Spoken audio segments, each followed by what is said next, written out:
I was a fighter, I was a boxer, I was good at it too. You know, I was an AAU champ, and I was a Golden Glove runner-up. You could tell the way I move how good I was. My coach had a good saying about me. One thing about Martin, he ain't gonna get hit, and he ain't gonna hit nobody. It's bothering me, man. You know, you can't say this, you can't say that. I'm like, well, how am I gonna talk about the world? But Martin, unfortunately, you know, show business at a certain point in his life got the best of him. And when that happens, you see it happening, and there's nothing you can do about it. In the summer of 1999, the funniest man on television was lying unconscious on his own front lawn, his body temperature at 107 degrees, while paramedics fought to keep him alive. Martin Lawrence wasn't supposed to end up here. This was the man who turned a Fox sitcom into a cultural institution, who made Sheneneh and Jerome household names, who proved a loud kid from the DC comedy circuit could open a $100 million action movie. By the mid-90s, Martin owned Thursday Nights, owned Def Comedy Jam, owned the kind of energy that made folks feel like they were watching one of their own finally get his shine. I said, Mama used to say, take your time, young man. But behind the characters, behind the catchphrases, behind those massive box office numbers, something was breaking. There were incidents the press couldn't ignore, a lawsuit from his own co-star that would help end the show, a lifetime ban from Saturday Night Live, and a body pushed so hard for Hollywood that it nearly gave out for good. The world remembers the laughs. What they forgot was the cost. This is the story of Martin Lawrence, the comedian who had everything, lost almost all of it, and somehow found a way to keep standing when the lights went dim. Well, I was boxing before stand-up, so, you know, I was the next Sugar Ray Leonard. Before the fall, there was a kid who learned to be funny just to survive. Martin Fitzgerald Lawrence came into this world on April 16, 1965, not in the American South or the urban North, but in Frankfurt, West Germany, on a U.S. military base where his parents were stationed. A black child born overseas, already a little displaced before he could even walk. When his family eventually settled back stateside in the Maryland and D.C. area, Martin was just another kid trying to find his footing in a world that didn't hand you anything for free. Home wasn't always stable. His parents split when he was young, and like a lot of black kids from that era, he learned early that laughter could diffuse tension, could turn a bad moment into something bearable, could make people look at you different. He wasn't the biggest kid, wasn't the toughest, but he had a mouth on him and a way of moving that made folks pay attention. Comedy wasn't a career plan back then. It was armor. It was survival. It was the thing that kept him whole. By the time he hit his late teens, Martin was grinding through the DC comedy circuit, performing in small clubs where the crowds were tough and the pay was barely enough to cover the bus ride home. He developed that raw, physical style on those stages, learning how to hold a room with his body as much as his words, how to turn a stumble into a punchline, how to make strangers feel like family for 45 minutes at a time. It was honest work, the kind that either breaks you or builds you into something real. Then came Star Search. In the mid-'80s, Martin stepped onto that national stage and showed America what DC already knew. This kid had something. He didn't win the whole thing, but he didn't need to. The right people were watching. Before long, he landed a role on the syndicated sitcom What's Happening Now, a continuation of the 70s classic. It wasn't a starring role, but it was a foot in the door, proof that the hustle was working, that maybe this dream of making people laugh for a living wasn't so crazy after all. For a kid who grew up between bases and broken homes, who found his voice in basement clubs and talent shows, television felt like a miracle. But Martin Lawrence wasn't the type to sit still and wait for the next opportunity to find him. He was hungry, restless, ready for more. That stage was a Brooklyn block in the summer of 1989, and the man holding the camera was Spike Lee. Do the Right Thing wasn't just a movie. It was a cultural earthquake, a film that would be debated in barbershops and classrooms for decades. a story about race and rage and what happens when a neighborhood reaches its boiling point. Spike Lee filled his cast with future legends: Danny Aiello, Samuel L. Jackson, Giancarlo Esposito, John Turturro, Rosie Perez. And tucked into that ensemble, in his very first feature film role, was a young comedian from DC named Martin Lawrence, playing a character called C. It wasn't a starring role. Martin didn't have the most lines or the biggest scenes. But that didn't matter. What mattered was that he was there, in the frame, part of something that would premiere at Cannes and earn Academy Award nominations and become one of the most important American films of the decade. For a kid who had been grinding through comedy clubs just a few years earlier, this was validation on a whole different level. Spike Lee saw something in him. Hollywood was starting to pay attention. The momentum didn't stop. In 1990, Martin showed up in House Party, the kid-and-play comedy that became a sleeper hit and a staple of black teen culture. By 1992, he had landed the hosting gig on HBO's Def Comedy Jam, the groundbreaking stand-up showcase that was rewriting the rules of what black comedy could look like on television. Every Friday night, Martin was in living rooms across America, introducing the rawest, funniest, most unapologetic voices in the game. He wasn't just performing anymore. He was curating a movement, becoming the general of a new comedy wave. And then, in August of 1992, Fox took a chance on a sitcom built entirely around him. Martin premiered that fall, and it didn't just succeed, it exploded. The show was loud, physical, unapologetically black, set in a Detroit apartment where Martin Payne and his crew lived out the kind of everyday chaos that felt familiar to millions of viewers who had never seen their lives reflected on network television quite like this. Martin played multiple characters: the host, the player, the mama, the neighbor Sheneneh with the bamboo earrings, and the neckroll attitude. He was everywhere, all at once, carrying an entire show on his back. In the Fox offices, executives watched the overnight ratings climb and realized they had struck gold. Phones rang. Ad buyers circled. Within a year, Martin Lawrence wasn't just a comedian anymore. He was a brand, a movement, a whole mood for Black America. February 19th, 1994. Studio 8H at Rockefeller Center. The lights were hot, the crowd was ready, and Martin Lawrence was about to host Saturday Night Live for the first time. This was the moment. SNL was the mountaintop for any comedian, the place where careers got cemented in the cultural record. Martin had rehearsed all week, run through the bits, hit his marks. But when the cameras went live and he stepped out for his opening monologue, something shifted. Maybe it was the energy of the room. Maybe it was the knowledge that millions of people were watching. Maybe it was just Martin being Martin. Whatever it was, he went off script. What followed was a rant about women's bodies and personal hygiene that pushed past every boundary NBC thought they had set. The audience didn't know whether to laugh or cringe. Some did both. By the time the East Coast broadcast ended, NBC had already received nearly 200 complaints. The network scrambled to edit the monologue out of the West Coast feed and every rerun after. And just like that, Martin Lawrence was banned from Saturday Night Live for life. The headlines called it grotesque. The industry called it career suicide. But here's the thing. Martin's ratings on Fox didn't drop. They climbed. The sitcom was pulling numbers that made network executives nervous, and audiences who loved him didn't care what NBC thought. He wasn't playing by their rules, and for a lot of black viewers, that was exactly the point. By April of 1995, Martin was back on top in a different way. Bad Boys hit theaters, pairing him with Will Smith in a buddy cop action comedy that nobody expected to do much. It did more than much. It grossed over $140 million worldwide and proved that two black leads could open a global blockbuster without a white co-star to balance the poster. Martin wasn't just a sitcom star anymore. He was a movie star.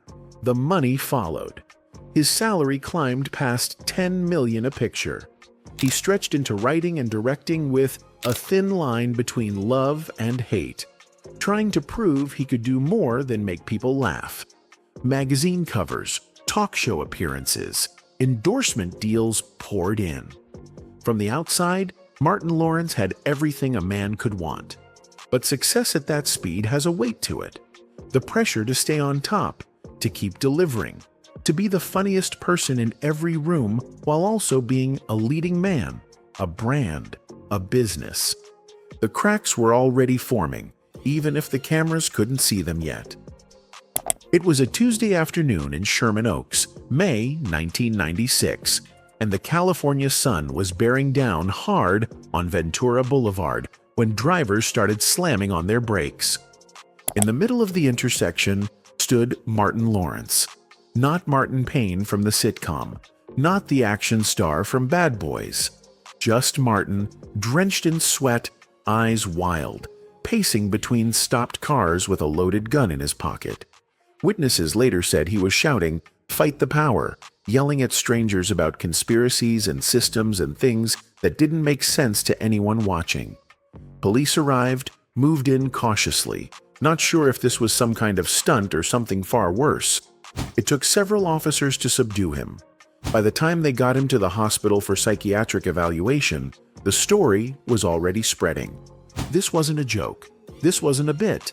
This was a man breaking in real time, in front of strangers who recognized his face but couldn't reconcile what they were seeing with the person they knew from television. 3 months later, it happened again. August 26, 1996, at Burbank Airport. Martin was trying to board a Southwest flight when security noticed something unusual on the X-ray scan of his luggage. Inside his suitcase was a loaded 9mm handgun. He was detained, questioned, and charged with a misdemeanor firearm offense. He later said he didn't realize the gun was in there, that it was an honest mistake. But honest or not, the pattern was impossible to ignore. Hollywood doesn't know what to do with a star who's coming apart. They can handle scandals, even legal trouble, as long as you keep making money. But instability, the kind that makes studios nervous about insurance policies and shooting schedules, that's different. In July of 1997, Time magazine ran a feature titled "Martin Lawrence, Too Much to Lose," chronicling the incidents, the arrests, the hospital stays. The subtext was clear. Here was a man with everything, and he was on the verge of losing it all because he couldn't hold it together. But here's what nobody wanted to say out loud. Maybe the reason Martin Lawrence was unraveling was because he had been holding too much for too long. The sitcom where he played 5 different characters, the movies that depended on his name above the title, the stand-up, the public appearances, the expectation that he would always be on, always be funny, always deliver. The industry took everything he had to give, and when the weight of it started to crack him, they called it erratic. Funny how the same machine that builds you can be the one that breaks you too. By late 1996, the Martin soundstage didn't feel like home anymore. The set still looked the same. That cozy Detroit apartment where Martin and Gina cracked jokes, where the crew used to gather, where 5 seasons of black television history had been made. But the energy was different. Tisha Campbell, who played Gina, Martin's on-screen wife and the heart of the show, had left the set. Scripts were being rewritten on the fly to explain her absence. Crew members traded nervous looks. Something had broken behind the scenes, and everyone could feel it. In January 1997, the public learned why. Campbell filed a lawsuit against Martin Lawrence, alleging repeated and escalating sexual harassment, sexual battery, verbal abuse, and threats. The allegations were serious, detailed, and devastating. She claimed the behavior had been ongoing, that it had worsened over time, and that she no longer felt safe working with him. Campbell later said she loved the show and the character of Gina, but she couldn't stay in an environment where she felt violated and disrespected. Lawrence denied the allegations. He said none of it was true, that the lawsuit blindsided him. The case was eventually settled out of court with no admission of guilt. Campbell agreed to return for the final episodes under one condition. She and Lawrence would never share a scene. They filmed separately, using split screens and phone calls to create the illusion that Martin and Gina were still together. It was awkward, painful, and impossible to hide. In May 1997, Martin ended its 5-season run, limping to a finish that felt more like an ending forced by circumstance than one chosen by art. People asked for years whether the show was canceled or whether Martin walked away. The truth was somewhere in between. Lawrence later told GQ that he decided to end it, that he chose to leave because of the controversy. But cast members and industry insiders painted a different picture. One where the network, the production company, and everyone involved knew the situation was unsustainable. Either way, one of the biggest black sitcoms of the decade was over, and the reason why left a stain that wouldn't wash off easily. 2 years later, in August 1999, Martin Lawrence nearly died. He was jogging in the California heat, dressed in heavy clothing and a plastic suit, pushing his body to extremes while training for a film role.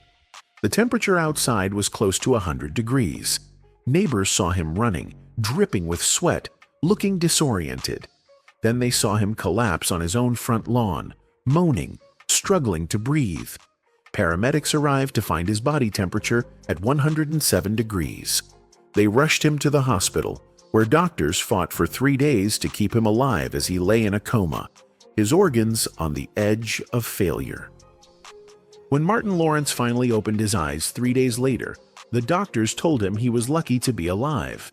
But the man who woke up in that hospital bed wasn't the same one who had collapsed on that lawn. By June of 2000, Martin Lawrence was back in theaters, and he was massive, literally. Big Mama's house put him in a fat suit and had him playing an undercover FBI agent, disguised as a 300-pound Southern grandmother. It was broad. It was silly. It was the kind of physical comedy that Martin had always been good at. And it worked. The film grossed nearly $200 million worldwide on a $30 million budget, proving that even after everything, the breakdowns, the lawsuit, the coma, Martin could still open a movie. But success in Hollywood is never just about one hit. It's about momentum, and over the next few years, Martin's momentum started to slip. He made movies, lots of them. What's the worst that could happen? Black Knight, National Security, Rebound. Some did okay, others barely broke even. Critics were lukewarm at best, and audiences started to feel like they'd seen this version of Martin Lawrence before. The loud guy, the physical bits, the fat suit sequels. It was starting to feel less like a career and more like a formula being run into the ground. In 2003, Bad Boys The Show gave him another blockbuster alongside Will Smith. And in 2007, Wild Hogs became a surprise hit, pulling in over $250 million worldwide. But even those wins felt different. Wild Hogs was an ensemble piece. Bad Boys belonged as much to Will as it did to him. The days of Martin Lawrence carrying a film on his name alone were fading, and the industry was changing too.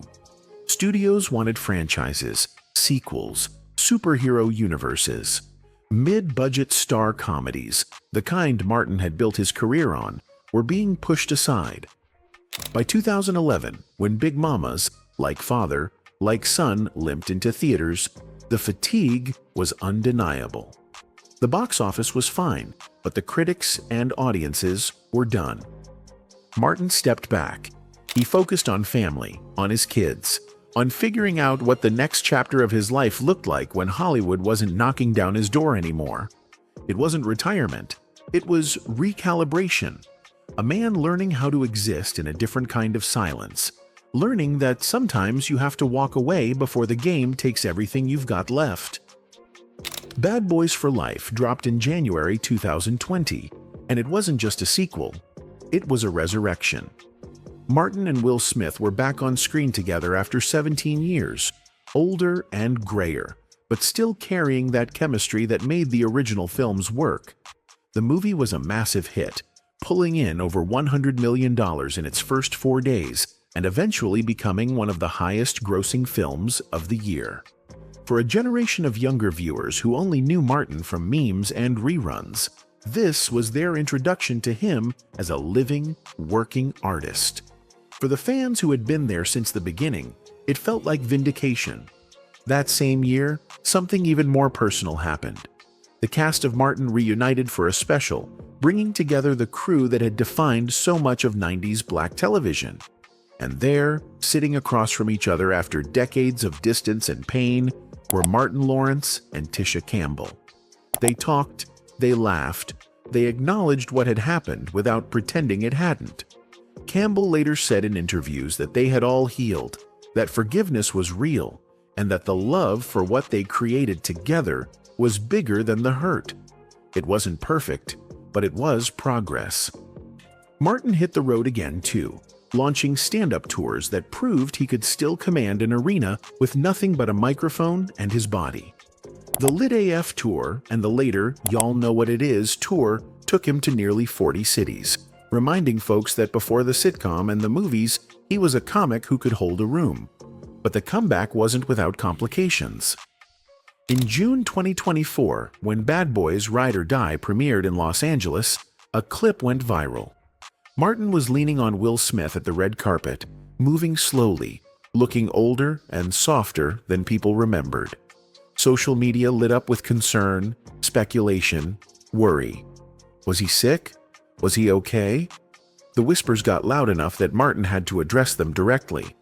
In a radio interview at Hot 97, he looked into the camera and said, "I'm healthy as hell. Stop the rumors." He asked people to let him live, to stop projecting their fears onto his body, to understand that aging is not the same as dying. At 59 years old, Martin Lawrence is still here, still touring, still acting, still making people laugh. Martin Lawrence today is a living testament to endurance and reinvention in an industry that barely lets you breathe once the spotlight dims. As of 2025, he's pushing 60, but shows no signs of fading quietly into the background. His estimated net worth hovers around $110 million, built on decades of stand-up, television, blockbuster franchises, and smart investments. His career tally is impressive. Over 16 leading roles in films that collectively grossed more than $2 billion worldwide, including the Bad Boys trilogy, Big Mama's House series, and Wild Hogs. Martin's journey isn't simply about fame or fall. It's about survival. A man who conquered summit after summit, faced the dark valleys below, then kept walking. His story, like his comedy, blends pain with hope, humor with heartbreak, triumph with trial. He gave us Sheneneh and Jerome, gave us Marcus Burnett and Big Mama, gave us Thursday nights that felt like home, and movies that proved a black comic could own the box office without compromise. He also gave us a cautionary tale about what it costs to be that funny, that visible, that necessary to so many people all at once. The breakdowns, the lawsuits, the coma. Those weren't separate from his success. They were the price of it, the toll of a body and a spirit pushed beyond what any human should have to carry. And yet, somehow, Martin Lawrence is still standing, still cracking jokes, still showing up, still proving that resilience isn't about never falling down. It's about getting back up even when the world expects you to stay on the ground. Because sometimes, the tragedy isn't that the world forgot you. It's that they only remember the laughs and never saw what it cost you to make them. Martin Lawrence gave us all of that, and somehow, against all odds, he's still here to tell the story himself.